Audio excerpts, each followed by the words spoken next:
So the angel writes 4 things: the person's deeds, his risk, provisions, his lifespan, and whether he's blessed or wretched. And this all happens whilst the baby is still developing in the womb.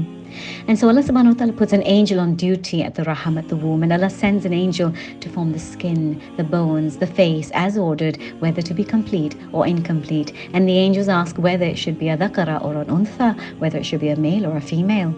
Narrated Anas bin Malik radiallahu anh, the Prophet Muhammad sallallahu alaihi wasallam said, Allah has appointed an angel in the womb, and the angel says, O Lord, a drop of discharge, eye of semen. O Lord, a clot. O Lord, a piece of flesh. And then if Allah wishes to complete the child's creation, the angel will say, O Lord, a male or a female. O Lord, wretched or blessed, I in religion. What will his livelihood be? What will his age be? The angel writes all this while the child is in the womb of its mother. And this is in Sahih al-Bukhari. And the angels do not disobey Allah in what they are commanded, rather they do exactly as they are commanded. Allah subhanahu wa ta'ala says in Surah At-Tahrim, who disobey not from executing the commands they receive from Allah, but do that which they are commanded.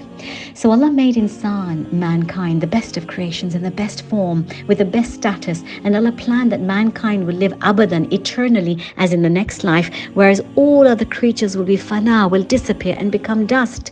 And so Allah takes mankind through stages, tabaq after tabaq, stage after stage, ascending from one stage to the next.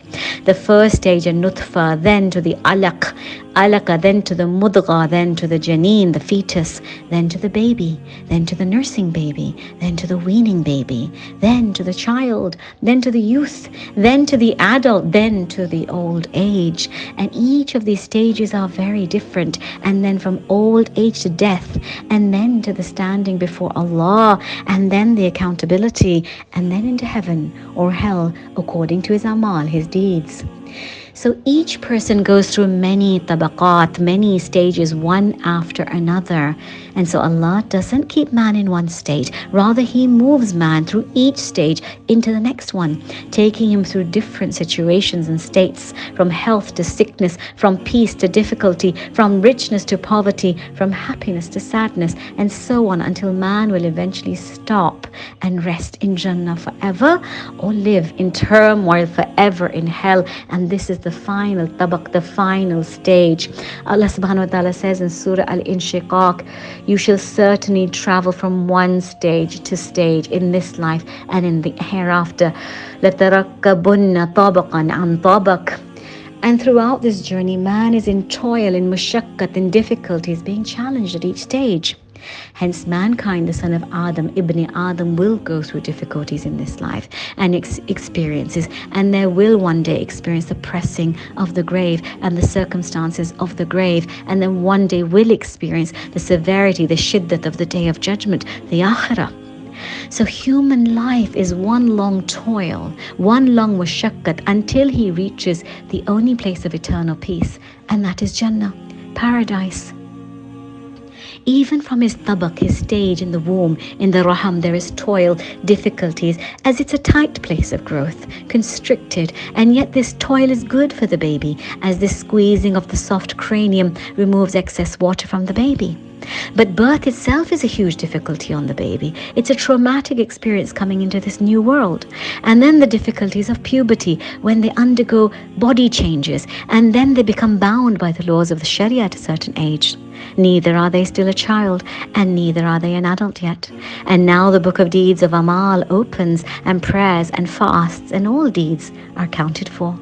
And then the difficulties of having to earn and create financial stability and a home, and working 9 to 5 or studying night and day, all mushakkat, all toil, tabaq after tabaq.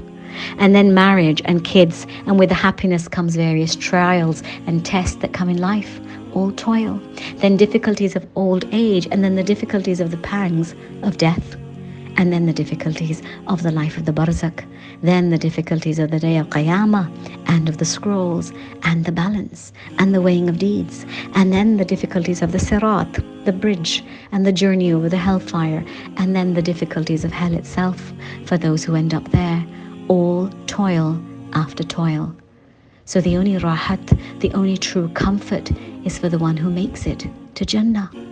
So ask yourself, Is Jannah our paradigm? Do we have that vision for an eternal peace and comfort? Or do we still look for it here in this temporary world where some of the peace and comforts here are actually haram and forbidden and can only add more difficulties upon difficulties with their temporary enjoyment yet eternal accountability?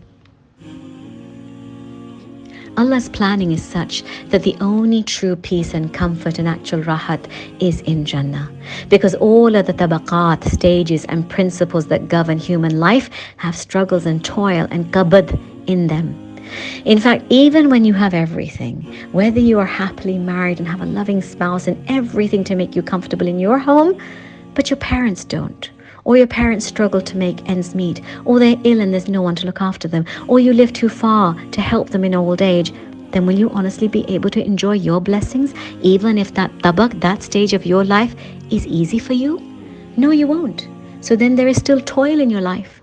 Or perhaps you have everything, but your child is ill, or isn't on the deen, or doesn't respect you. Can you enjoy the rest of your blessings? No, not really. Well, this place, this dunya, is not the Darul Aman. It is not the place of complete peace and tranquility, and hence there will always be toil and difficulties here. There was never meant to be true peace here. And this realization is the stepping stone that helps you cope with the stages that you go through here. In fact, if one understands the concept of abode, of toil in this world, and the concept of where the actual tranquility is, then their inner frustration settles. Otherwise, they get angry with their toils and fatigue, and they snap at people, and then they feel like the victim, and then good deeds fail to inspire them. And this is because they try to create eternal peace for themselves here, and they invest so much in this, and they don't invest their limited time on this earth in preparing themselves for the toils that will come in their lives or in their children's lives. And they also don't prepare them for the final tabaq, the final stage, the akhirah. In fact, if we reflect on ourselves, we actually try to give ourselves and our children all the comforts in this world, and our kids think that it's with them forever. We spoil them such that they no longer do things for themselves. Rather, it's all done. They don't even have to pick up their own bags or dishes maybe. Whereas our role model, the Prophet Muhammad ﷺ, trained his daughter to be strong and hardworking. The Prophet Muhammad ﷺ gave his daughter the gift of the tasbih when she asked for extra help, extra domestic help. He could have easily given her an extra staff, but rather he gave her a coping mechanism instead. Thus, we also need to teach our children how to cope in life. But what have the majority done? We've only educated them with the understanding that for young kids, all that matters are your grades, and that your grades are everything. And they develop a fake identity and understanding that their grades are who they are. Whether they have manners or ethics doesn't matter as long as the grades are rolling in.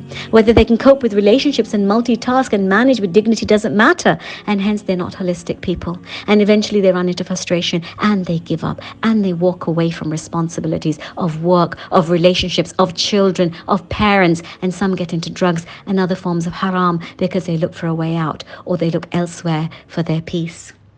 Rather, teach them a holistic view of what a person needs to be, how to get through each tabaq in a graceful and productive manner, and then how to cope with life matters without having to run to other people or back to mum all the time to sort out their problems and issues. And these days, these overly involved mothers and parents are ruining their daughters' and children's homes, as primarily they didn't cope themselves and they didn't teach their kids to either. And remember, the kids absorb what is being conveyed to them as being important from what we as parents prioritize.